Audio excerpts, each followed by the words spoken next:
నమస్తే welcome to IDTV నేను మీ ఇందు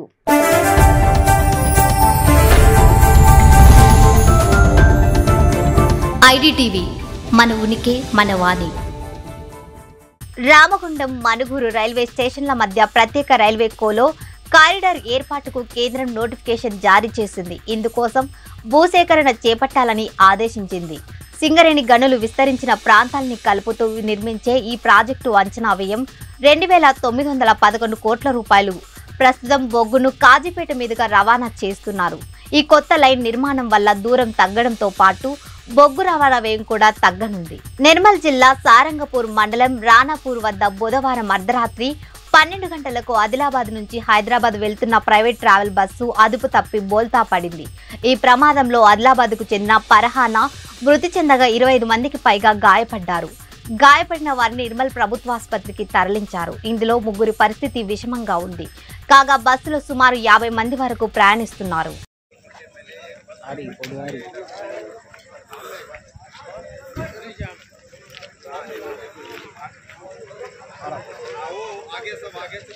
professor Jayashankar వ్యవసాయ వర్సిటీ ఆధ్వర్యంలో రైతుల కోసం రేపు రాష్ట్ర వ్యాప్తంగా విత్తన మేళా జరగనుంది.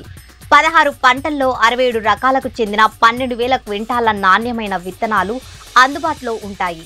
హైదరాబాద్ రాజేంద్రనగర్లోని వర్సిటీ ఆడిటోరియంతో పాటు జగిత్యాల, పాలెం, వరంగల్ ప్రాంతీయ వ్యవసాయ పరిశోధన కేంద్రాలు, కృషి విజ్ఞాన కేంద్రాల్లో మేళాను అధికారులు నిర్వహించనున్నారు.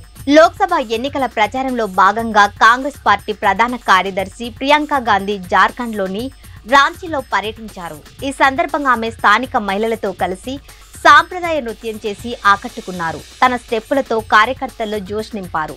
ఇందుకు సంబంధించిన వీడియోలు ప్రస్తుతం నెట్టింట వైరల్ అవుతున్నాయి.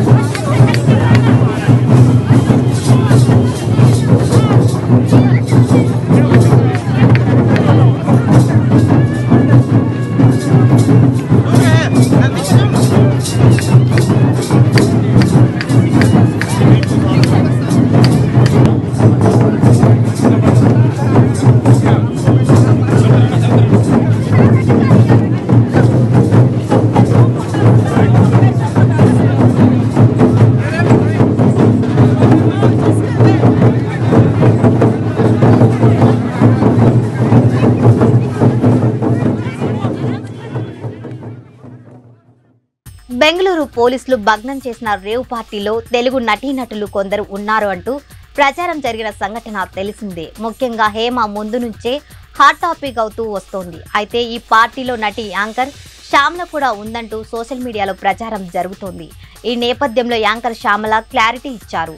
తాను ఆ పార్టీలో లేనని తెలిపారు. అనవసరంగా తన పేరు లాగుతున్నారని ఆవేదన వ్యక్తం చేస్తూ ఓ వీడియోను రిలీజ్ చేశారు.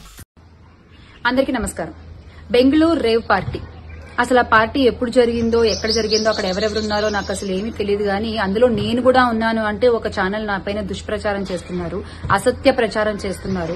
అంటే ఎంత దిగజారుడు రాజకీయాలు అంటే ఒక పార్టీతో నేను అనుసంధానమై ఉన్నానన్న విషయం తెలిసి మా పార్టీ మీద, మా మీద బురద జల్లేటువంటి ప్రయత్నంలో భాగంగా వాళ్ళు చేసేటువంటి అసత్య ప్రచారాన్ని ఎంత మాత్రం ఊరుకునే పరిస్థితి లేదు.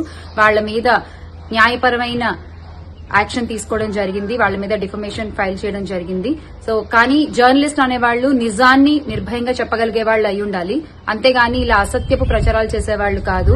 దయచేసి మీ అసత్యపు ప్రచారాలతో జర్నలిజం విలువలు తగ్గించొద్దు.